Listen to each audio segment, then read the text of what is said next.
शनिवार को बीजू जनता दल से इस्तीफा देने वाले जयदेव विधायक अरविंद ढाली ने रविवार को भाजपा पार्टी ज्वाइन कर ली। वह भुवनेश्वर में पार्टी के राज्य कार्यालय में भाजपा में शामिल हुए थे और उन्होंने प्रदेश चुनाव प्रभारी सह प्रभारी प्रदेश अध्यक्ष मनमोहन समल और सांसद अपराजिता षडंगी की मौजूदगी में पार्टी की सदस्यता ग्रहण की। उनके साथ बीजेडी के पूर्व विधायक मुकुंद सोढ़ी भी बीजेपी में शामिल हुए। राष्ट्रपति द्रौपदी मुर्मू अपने दौरे के आखिरी दिन शनिवार को संबलपुर जिले के रेढ़ाखोल पहुंची और उन्होंने यहां संत कवि भीम भोई के जीवन से जुड़े विभिन्न स्थलों का दौरा किया। दौरा पूरा कर वह वापस दिल्ली लौट गईं।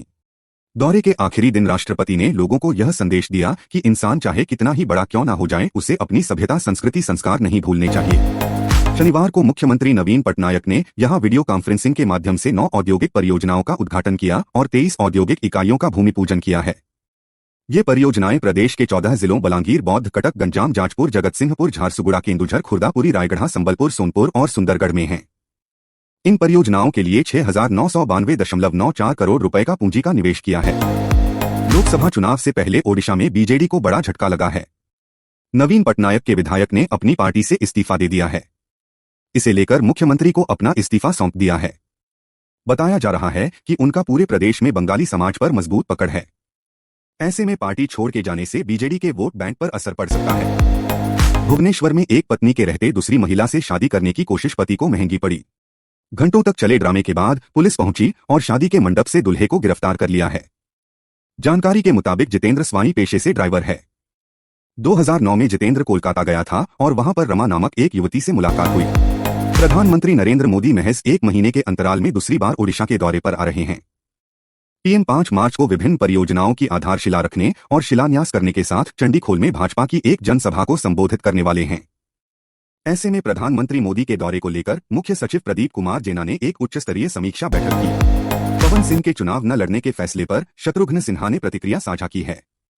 उन्होंने कहा कि पवन सिंह अच्छा आदमी है, अपना बच्चा है, परिवार का है, लेकिन उसने चुनाव लड़ने का तय किया है नहीं किया है वह उसका अपना फैसला है। वो पार्टी बीजेपी का अंदरूनी फैसला है।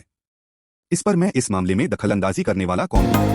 कांग्रेस महासचिव जितेंद्र सिंह ने कहा कि कांग्रेस 4-5 दिनों में होने वाली केंद्रीय चुनाव समिति की बैठक के तत्काल बाद मध्य प्रदेश की लोकसभा सीटों के लिए उम्मीदवारों का ऐलान करेगी। उन्होंने कहा कि हम राज्य विधानसभा चुनाव के उम्मीदवारों के अलावा ब्लॉक और जिला स्तर पर समितियों के साथ परामर्श के बाद लोकतांत्रिक तरीके से निर्णय लेते हैं। सपा के गढ़ आजमगढ़ लोकसभा सीट पर भाजपा ने फिर सांसद दिनेश लाल यादव निरहुआ पर ही दांव लगाया है। यादव बहुल इस सीट पर तीसरी बार चुनाव लड़ाने के लिए पार्टी ने दिनेश लाल यादव निरहुआ के नाम पर मुहर लगाई है। आजमगढ़ की सदर लोकसभा सीट पर सबसे ज्यादा यादव मतदाताओं की संख्या लगभग 4 लाख है। आलिया भट्ट ने अपने पति रणबीर कपूर और बेटी राहा के साथ अनंत अंबानी और राधिका मर्चेंट की प्रीवेडिंग पार्टीज के लिए जामनगर में हैं। बीती रात को राधिका और अनंत के प्रीवेडिंग का दूसरा दिन था और सभी ने एथनिक लुक में कहर ठहाया। आलिया भट्ट भी लहंगा चोली में किलर लग रही थीं। अभिनेत्री ने पार्टी से फोटोज शेयर की हैं।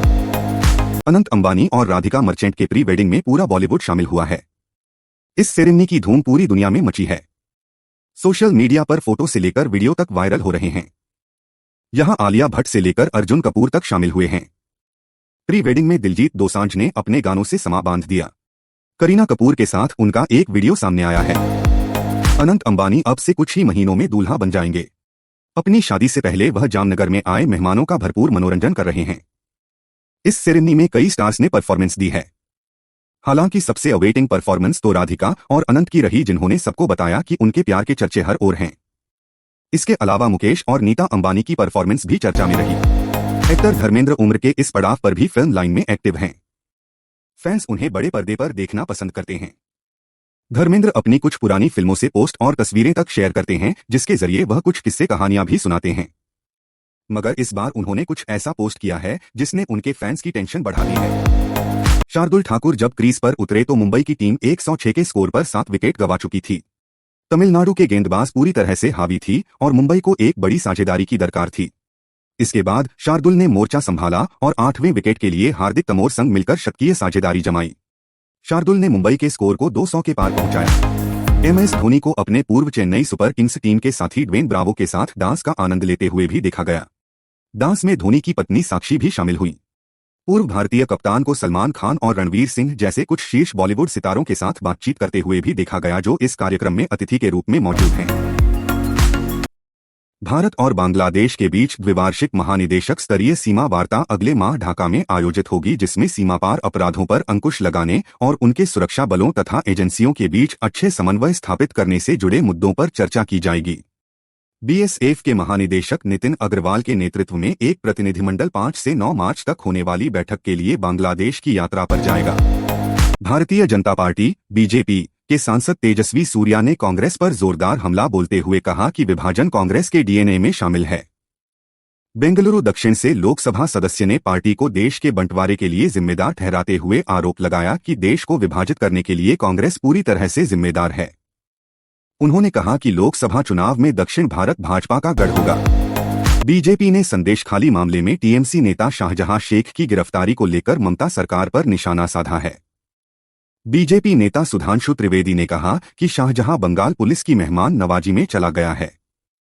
बीजेपी ने पूछा कि बंगाल सरकार शाहजहां को ईडी को क्यों नहीं सौंप रही है। बीजेपी ने कहा कि शाहजहां महफूज ठिकाने में है। प्रधानमंत्री नरेंद्र मोदी ने गुरुवार को विकसित भारत विकसित मध्य प्रदेश कार्यक्रम में राज्य को करीब 17,000 करोड़ रुपए की सौगात दी। पीएम मोदी ने कई परियोजनाओं का शुभारंभ व शिलान्यास किया। उन्होंने कहा कि हमारी सरकार विरासत और विकास को कैसे एक साथ लेकर चलती है, इसका उदाहरण उज्जैन में लगी वैदिक घड़ी है। पीएम मोदी ने लोकसभा चुनाव को लेकर 400 पार का नारा दिया। कैपिटल हिंसा मामले में इलिनॉइस के एक जज ने पूर्व राष्ट्रपति डोनाल्ड ट्रंप को राज्य के प्राइमरी से अयोग्य घोषित कर दिया है। यह फैसला कुक काउंटी सर्किट जज ट्रेसी पोर्टर ने सुनाया गया है। ट्रंप को कोलोराडो और मेन के बाद तीसरे राज्य में ऐसा झटका लगा है। हालांकि सुप्रीम कोर्ट के फैसले पर पूरा मामला टिका है। सुप्रीम कोर्ट अप्रैल के अंत में इसे लेकर सुनवाई करेगा। अमेरिकी राष्ट्रपति के चिकित्सक डॉ केविन ओकानर ने कहा कि वह अब भी ड्यूटी के लिए फिट हैं। वाल्टर रीड राष्ट्रीय सैन्य चिकित्सा केंद्र से चेकअप कराकर लौटने के बाद उन्होंने हंसते हुए कहा कि डॉक्टरों ने कहा है कि वह बहुत युवा दिखते हैं। व्हाइट हाउस की प्रेस सचिव कैरिन जीन पियरे ने कहा कि बाइडेन के डॉक्टरों ने संज्ञानात्मक परीक्षण नहीं करने का फैसला लिया है। ओडिशा की लाल चींटी चटनी को हाल ही में जीआई टैग मिला है। यह चटनी छत्तीसगढ़ और झारखंड में भी खाई जाती है। भारत के अलावा दुनिया के अन्य देशों में भी लाल चींटियों से कई अजीबोगरीब व्यंजन बनाए जाते हैं। कहीं चींटियों की चटनी बनाई जाती है तो कहीं इसका सूप और सलाद बनाकर खाया जाता है। आइए जानते हैं दुनिया में मिलने वाले इसके अन्य व्यंजन। गौरतलब हो कि बीसीसीआई सचिव जय शाह ने भी केंद्रीय अनुबंधित खिलाड़ियों को रणजी ट्रॉफी में अपनी राज्य टीमों के लिए खेलने की चेतावनी दी थी, लेकिन ये दोनों ने इस आदेश का पालन नहीं किया। अय्यर को इंग्लैंड के खिलाफ अंतिम 3 टेस्ट मैचों के लिए भारतीय टीम में भी नहीं चुना गया था। सेंट्रल कॉन्ट्रैक्ट में युवा खिलाड़ियों को शामिल किया गया है। कीर्ति आजाद का मानना है कि भारत के अनुभवी खिलाड़ी विराट कोहली और रोहित शर्मा को भी घरेलू क्रिकेट में हिस्सा लेना चाहिए।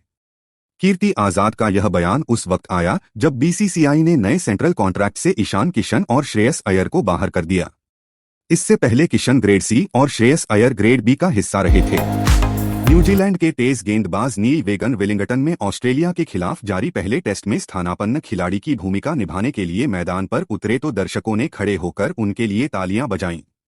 याद दिला दें कि 37 साल के नील वेगन ने हाल ही में अंतर्राष्ट्रीय क्रिकेट से संन्यास की घोषणा की थी। नील वेगन ऑस्ट्रेलिया के खिलाफ टेस्ट सीरीज में हिस्सा नहीं लेंगे। अभिनेता सिद्धार्थ मल्होत्रा की आने वाली फिल्म योद्धा की चर्चा बीते समय से काफी चल रही है।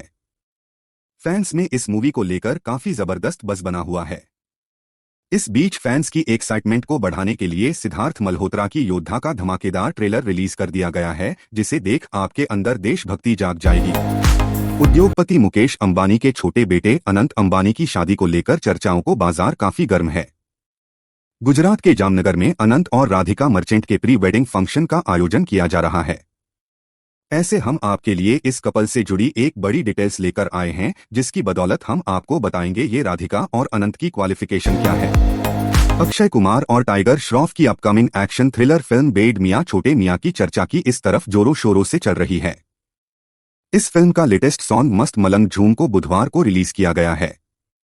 इस बीच सोशल मीडिया पर अक्षय का एक लेटेस्ट वीडियो सामने आया है, जिसमें वह भारतीय क्रिकेट टीम के खिलाड़ी शिखर धवन के साथ इस सॉन्ग पर नाचते दिख रहे हैं। फरवरी को नेटफ्लिक्स इंडिया ने कई नई वेब सीरीज की घोषणा की, जिसमें कपिल शर्मा का show singer Yo Yo Honey Singh, famous Shabana और ज्योतिका की Dabba cartel IC 814 the Kandahar hijack से लेकर लीला भंसाली की हीरा मंडी और रवि किशन मामला लीगल है का नाम शामिल है।